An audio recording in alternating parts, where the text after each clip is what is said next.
আগামী ৪৮ ঘন্টার মধ্যে বন্যা পরিস্থিতির উন্নতি হবে বলে জানিয়েছে বন্যা পূর্বাভাস ও সতর্কীকরণ কেন্দ্র। দুপুরে এক ব্রিফিংয়ে এ তথ্য জানান পূর্বাভাস ও সতর্কীকরণ কেন্দ্রের নির্বাহী প্রকৌশলী সর্দার উদয় রায়হান। এদিকে ২৬ আগস্ট পর্যন্ত সারা দেশে বিক্ষিপ্তভাবে ভারী বৃষ্টির পূর্বাভাস দিয়েছে আবহাওয়া অধিদপ্তর। তবে ফেনী, নোয়াখালী, কুমিল্লা, চট্টগ্রাম, খাগড়াছড়ি, রাঙ্গামাটি, কক্সবাজারে শুক্রবার কম বৃষ্টি হলেও শনিবার থেকে আবার ভারী বৃষ্টির আশঙ্কা আছে। আবহাওয়া অধিদপ্তর জানায়, মৌসুমী বায়ুর প্রভাবে সারা দেশে বৃষ্টির প্রবণতা বাড়ছে।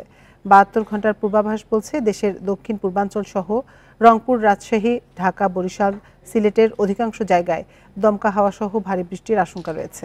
গত ২৪ ঘন্টায় দেশের সর্বোচ্চ বৃষ্টি হয়েছে কক্সবাজারে ১৫১ মিলিমিটার। আজকে কোথাও হয়তো কিছুটা তুলনামূলক বৃষ্টিপাত কম হতে পারে, তবে হয়তো এক জেলায় একটু কম হলে আরেক জেলায় হয়তো ওইভাবে কমবে না, তবে কিছুটা কম। তারপরেও আবার আগামীকাল এবং তারপরের দিন কিন্তু বৃষ্টিপাতের পরিমাণ আবারও কিছুটা বৃদ্ধি পাবে।